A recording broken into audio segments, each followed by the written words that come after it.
Television. Over the years, we have relied more and more on television to play an ever-increasing role in our lives, entertaining us, making us laugh, making us cry, educating us, sometimes seriously, and on the lighter side, and informing us, keeping us abreast of world issues and those closer to our Atlantic Canadian homes. Truly, television has become a part of our lifestyles due to the constantly growing number of choices we are offered. Choices through cable television. Cable has come a long way since 1956, when it first appeared in Atlantic Canada in Evanston, New Brunswick.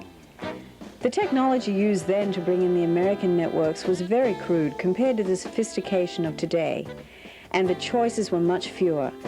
Today, that familiar dial has been filled to overflowing, forcing the use of converters to receive all channels offered. Remarkably, it is still a single length of cable that comes into the homes of Atlantic Canadians, only now it contains much more. A world of entertainment is available today on cable television. In addition to our Canadian broadcast networks and American counterparts south of the border, entertainment is offered 24 hours a day on the movie networks. Uncut and commercial-free in the privacy and comfort of your own home, this is television to experience. And there are still more stations to choose from the many specialty channels. Atlantic Canadians are enjoying 24-hour-a-day sports and round-the-clock music, as well as other networks of a specialty nature, all planned to entertain and inform. In addition, the cable industry provides advertising channels, assisting advertisers in spreading their message and helping consumers find the best bargains in town. The excitement of television, coupled with advertising. Again, more choices. And cable television in Atlantic Canada is more than simply a carrier of stations. It is also a producer of community programming channels. Cable provides the staff and equipment to enable citizens to put their ideas on television for free and even learn the behind-the-scenes production of television if they so desire. The community channels of Atlantic Canada annually air over 70,000 hours of television, reflecting the heritage, happenings, and views of our people. Community television plays a major role in the fundraising efforts of many charitable groups. And in many ways, local access television brings the community closer together as citizens see their neighbors, friends, and families on television. And each day, non-profit organizations advertise for free on the bulletin boards of our community channels. More choice, more service. And cable is expanding.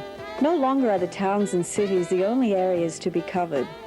Advancements in technology allow even tiny communities of 50 homes to receive cable television. All over our 4 provinces, small pockets of population are being introduced to more choice. What does the future hold for cable subscribers? In addition to the many new channels continually being licensed, the technology in store for TV viewing in the future will indeed be revolutionary. The advent of high-definition television and stereo sound will turn home viewing into a night at the theater. Wall-sized television screens will no longer be a far-fetched idea. And interactive television will be a part of the 21st century, with such services as home banking and information retrieval. Pay per view will allow subscribers to order single selections, such as first-run movies or major live sports events from their cable system. And cable is more than technology, more than equipment. It's people. People serving people. It's the technician fixing your reception on a bitterly cold night. It's the customer service rep who has time to answer all your questions. It's the programmer who goes the extra mile to tape your child's event. Cable television is many people working hard to serve you. The world of home entertainment is a fascinating business to be in, and you are why we are here. From Newfoundland to Nova Scotia, to Prince Edward Island and New Brunswick, the cable operators of Atlantic Canada are in business to serve you. The first decades of cable television have brought many changes and advancements. The next decades will be even more exciting. You'll want to be part of it.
You're watching Sleepcore.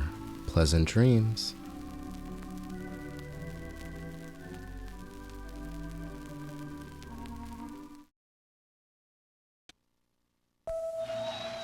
Good day. My name is Bob Cooper, and they call me the father of low-cost home satellite television reception terminals. Possibly you have heard or read something about satellite TV for your home. Heaven knows that in the past year or so, a great deal has been published about this topic. It happens that I have written much of what has been published. Now, when I first installed a home satellite system for my family in the fall of 1977, we were the first private family in America to have satellite TV. Now, thousands of private homes in the United States, Canada, and Mexico, in fact, throughout the Caribbean and even down into Central and Northern South America, have private satellite television.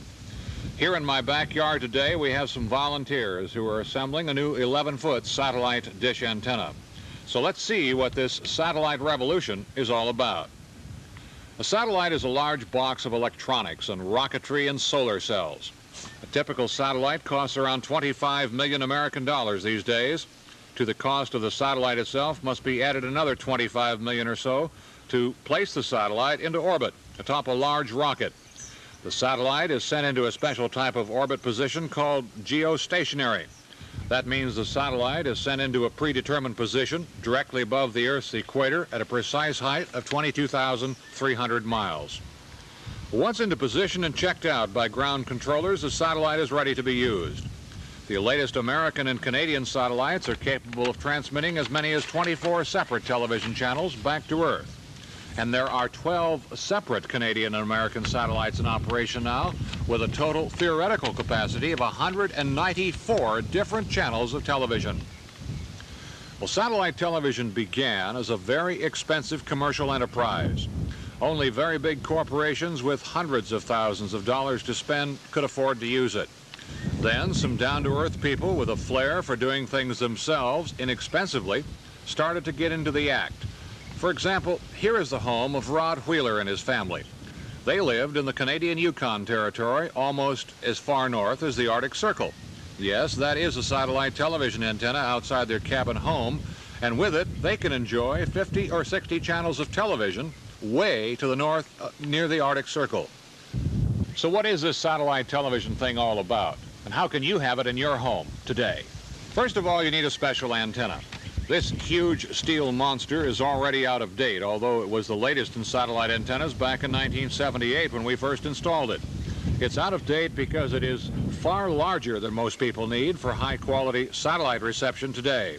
If you have trouble identifying with an antenna this large in your backyard, you can be very glad that times have changed. As a matter of fact, you can be very glad today that a 10-foot antenna or a 12-foot antenna is all that's required. Let's see how this all works in 1980 technology. You also need something called the low noise amplifier. Attached to the low noise amplifier, or LNA as they call it in the satellite trade, is a small metal signal pickup device called a horn. This package installs out in front of the antenna on a set of mounting struts, and the satellite TV energy picked up or captured by the dish antenna is focused or bounced into the small feed antenna, the horn, and then boosted or amplified by the low noise amplifier. Okay, now we have the elusive satellite TV signals trapped inside our feed horn, our low noise amplifier. What happens next? The signal is carried indoors to the receiver. It travels via a special piece of coaxial cable, similar to this one, where it connects to a special receiver designed for satellite TV reception service. Once inside, the satellite TV signal is tuned in with a receiver like this one. This is a tuner. It selects the channels. There are 24 different tuning positions on this particular receiver, and by using it, it is capable of tuning in any of the satellite TV channels any place in the world. What comes out of this receiver is television. Picture and sound come out of this cable. We simply plug this cable into one or a dozen or even thousands of separate television receivers, all connected to the same single satellite TV system receiver. Satellite television is unbelievably good quality. That's because the only thing between your home TV receiver and the actual network origination station is the satellite itself. There are thousands of miles of cable or dozens of microwave repeater stations between you and most standard TV reception. Not so with satellite TV. You are practically inside the studio itself. Now, what kind of programming can a person see if he has satellite television in his home? Just as there are TV stations on Earth that are more popular than others, so too are there satellites that are more popular than others. Satcom F1, the so-called cable TV satellite. It presently has 20 different channels of television, with some 24 different television services utilizing those 20 different channels. On Satcom F1 are 4 different independent or non-network type TV stations, such as New York's WOR, Chicago's WGN, San Francisco's KTVU, and the ever-famous Atlanta WTBS. Most of these stations are on the air 24 hours per day and all specialize in sports and movie television programming. Speaking of sports, also on Satcom F1 are a couple of sporting channels. ESPN, for example, carries up to 24 hours per day of sporting events. Can you imagine having sports anytime you want to dial them in? Or Madison Square Garden events. All of the sporting events from the Garden in New York City. In fact, in a typical week, there are more than 200 hours of sports on satellite, and that's a lot of sports. Or speaking of movies, here's where the satellite TV service really shines. At the present time, we have 9 different channels that carry only movies or movie-related events. One of these services, called the Movie Channel, never signs off. They have movies 24 hours per day, 365 days per year.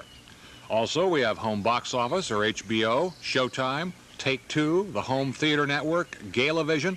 There are more than 90 hours per day of unedited, uninterrupted, non-commercial supported, first-run R, PG, and P movies on the F1 satellite every single day.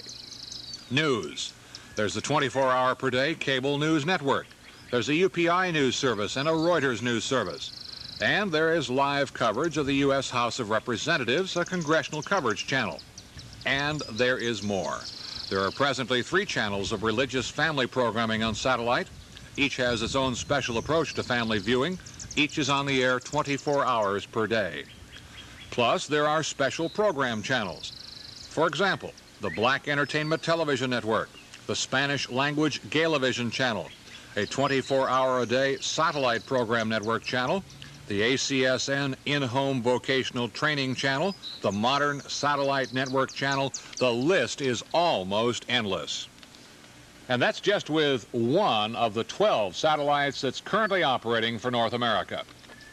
Now, if you want to tune in additional channels other than those that are available on Satcom F1, you move your antenna from the point in the sky where you pick up Satcom F1 to a new spot in the sky, and there you will find yet another set of channels with even more programming. Now, some of the newer antennas move very easily. Others, like my 1977 vintage 20-foot Monster, moves quite slowly and with a little effort. Some of the latest satellite TV home antennas are moved from the comfort of your easy chair with a small handheld remote control. There's a tremendous pioneering spirit currently in satellite television. Each day is truly a new adventure. Recently, for example, utilizing the small 11-foot antenna that you've seen us assemble before your eyes, we've been experimenting with direct reception from Russia's Molniya satellites. Now, the goal is to create reception good enough to enjoy the full Moscow Olympics via Russian television, since it is not likely to be available here on American television. We have a ways to go to get high-quality reception, but we believe the goal is attainable, even using low-cost home satellite equipment. The whole international reception scene is still quite wide open.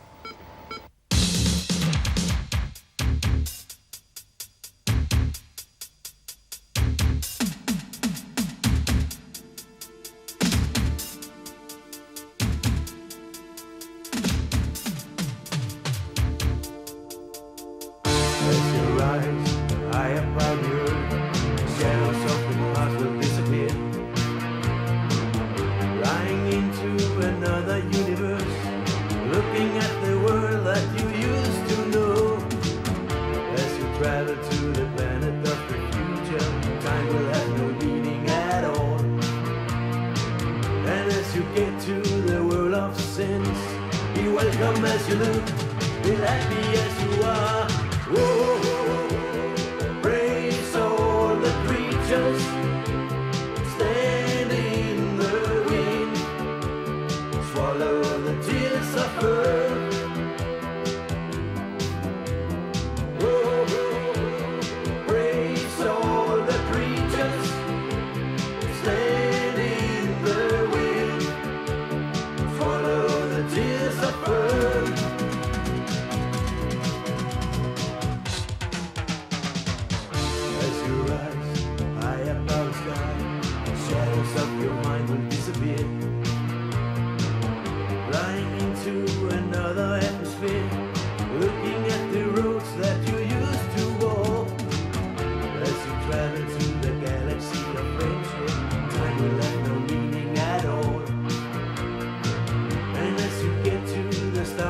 floor. Be welcome as you look, feel happy as you are. Whoa, praise all the creatures standing in the wind. Swallow the tears of earth. Whoa, praise all the creatures standing in the wind. Swallow the tears of earth. Det er selvfølgelig ikke helt gratis, hvis man vil bruge sin computer til at blive komponist. Hvis man har en Amiga 500, kan man bruge et eller flere af følgende programmer. Sonics noderedigering, som koster 1100 kroner. A-Drum, som koster 1000 kroner. Deluxe Music, som koster 1700 kroner. Og Dr. T, som fås i flere forskellige udgaver. Den billigste til 900 kroner og den dyreste til 3000 kroner. Hvis man har en Atari ST, som i sig selv koster 9.000 kroner, skal man kun bruge et program. Det hedder Pro 24, og det koster 2500 kroner, og det har lige fået en afløser, der hedder Cubase, som koster 4.000 kroner. Og vi bliver i computerverdenen. Her er et par nye computerspil. Et nyt spil til blandt andet Amigaen må siges at være et mindre heldigt forsøg på at efterligne Nintendos berømte Super Mario Bros. Spillet går ud på, at man skal føre en and gennem forskellige baner for at redde den yndige Lucy fra den frygtelige Achacha, der har været så ondsindet at tage hende til fange. Det er mildest talt et kedeligt spil, selvom programmøren har prøvet at gøre figurerne en lille smule humoristiske. De forskellige baner minder alt for meget om hinanden, selvom de naturligvis bliver sværere, jo længere man kommer frem i spillet.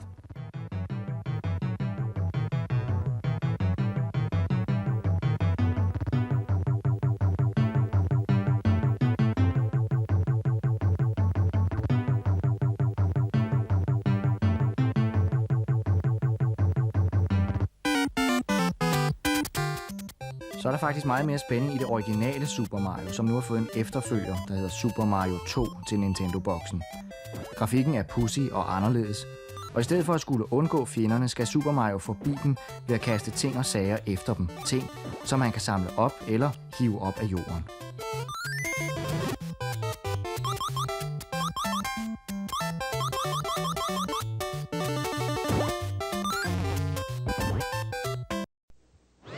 첨단 TV를 만난다.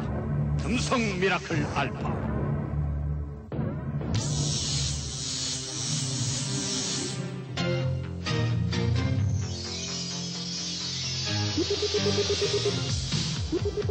이것이 슈퍼 스윙 시스템. 슈퍼 서라운드 입체 음향. 첨단 시스템 TV 금성 미라클 알파. There was a time when a broken radio or television set was just naturally taken to this lady, Jessie Sweeney. Jessie had a flourishing repair business on Meridian Street. Gunn TV was started by her good friend and boss, Joe Gunn. He passed on his electronic skills to Miss Jessie back in the early 40s. Soon after, she started working full-time for Mr. Gunn and eventually took over the business herself. If you wanted an honest answer about a repair job, Jessie was the person to see. That's the only way she worked. So is it going to be able to repair? I wouldn't do it. It costs too much because that is very little, and time you order the picture came, it's not really worth it. After decades at the same spot on Meridian Street, Jessie's little TV repair business has come to an end. A fire late last year, and today the owner of the building decided to level the structure. It's a nightmare. Yeah. I was all right till I went in and no next going. It's going to be bulldozed down today. They're going to tear that down. When vandals torched Jessie's business, it was a real blow to her. But knowing the bulldozers were coming today was tough to take. It's much easier to think of happier times. I wonder what was here before this building was here. Sweet shop, Roger Williams. Sweet shop. A sweet shop? It would have what? Well, he had ice cream and cookies and magazines and kids in all the whole neighborhood. They knew about it. The sweet shop gave way to Jesse's TV repair shop, and now it's giving way to a parking lot. At age 78, Jesse's not sure if she'll try her hand opening another location. But if she did, scores of friends would certainly seek her out. This is Dick Curtis at Large, Huntsville.